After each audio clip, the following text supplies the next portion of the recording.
On attend un Mandela qui va venir de la Haye, de Bruxelles. On voit c'est Boïri Michel qui vient de choses, d'Europe. Boïri Michel avec femme. Son maudit, matin, midi, soir, tous les jours, son namoroté. Allez-y lui dire ça. Son namoroté tous les jours. Son maudit 24 heures par jour. 365 jours par an. Son maudit. Kuna Matata. Gbagbo, c'est un homme perdu. C'est un homme perdu. Moi, j'ai défendu Gbagbo. J'ai les preuves. Gbagbo, c'est un homme perdu. Kuna Matata. Le Front populaire ivoirien, le parti que nous avons fondé avec M. Laurent Gbagbo, se voulait un parti panafricaniste et un parti de gauche. Dès 1994, les signes étaient là. Les signes que le Front populaire ivoirien, parce qu'il a abandonné idéologiquement la ligne, parce qu'il était en rupture avec la philosophie politique que nous incarnons, parce qu'il avait épousé tout ce qui était bon pour arriver au pouvoir, il fallait le faire. Il était évident que ce parti utilise la violence que nous avons vu exprimer, que ce parti essaie d'utiliser les étrangers comme faire valoir pour exprimer sa violence.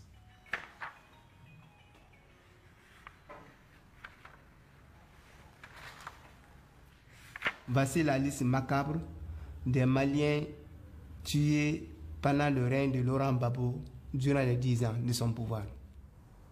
Agachek Oumar, né en 1985 de nationalité malienne. Diarra Abdoulaye, né en 1961 de nationalité malienne. Ibrahim Amadou Ouedraogo, né en Modoun 1982 de nationalité Mohamed Kamara, Jean-Pierre Zungrana, Mamadou Bari, Abdoulaye Konaté, Fatoumata Bari, Philippe Nana, Amadou Dembélé. C'est mon élève syndicaliste et politique. Et je dis à ceux qui veulent connaître mieux Laurent, je dis il y a plusieurs Laurent Gbagbo. Le Laurent Gbagbo étudiant syndicaliste, le Laurent Gbagbo citoyen ordinaire, le Laurent Gbagbo homme politique et le Laurent Gbagbo chef d'État. Ces 4 individus sont différents. Bon, moi, ça me ferait très mal qu'on qualifie M. Laurent Gbagbo de panafricaniste. Et moi-même, je pensais qu'il était panafricaniste quand il était à l'opposition, à travers les discours qu'il tenait. C'était un monsieur que j'admirais beaucoup à travers les discours qu'il tenait.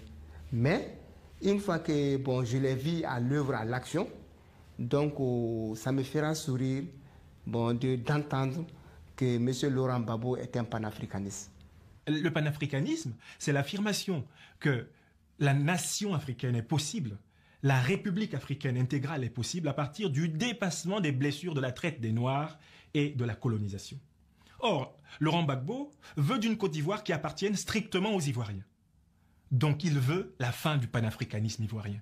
Car avant Laurent Gbagbo, la Côte d'Ivoire était une république de panafricanisme concret. C'était une république inclusive.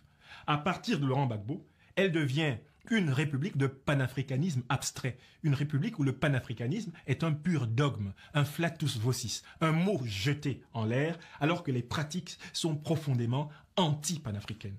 Laurent Gbagbo se présente dès lors comme un imposteur pour ceux qui analysent réellement ses pratiques politiques. Alassane Dramane Ouattara, on vous l'a dit, Alassane Dramane Ouattara vous coiffe, vous tous. Quand on dit vrai politicien, c'est Alassane Dramane Ouattara. Derrière Alassane, il n'y a rien. Il vous maîtrise. Il a maîtrisé, mais le président Laurent Gbagbo. Il a maîtrisé. Comme ça, Alassane Dramane Ouattara a maîtrisé le président Laurent Gbagbo. Vous la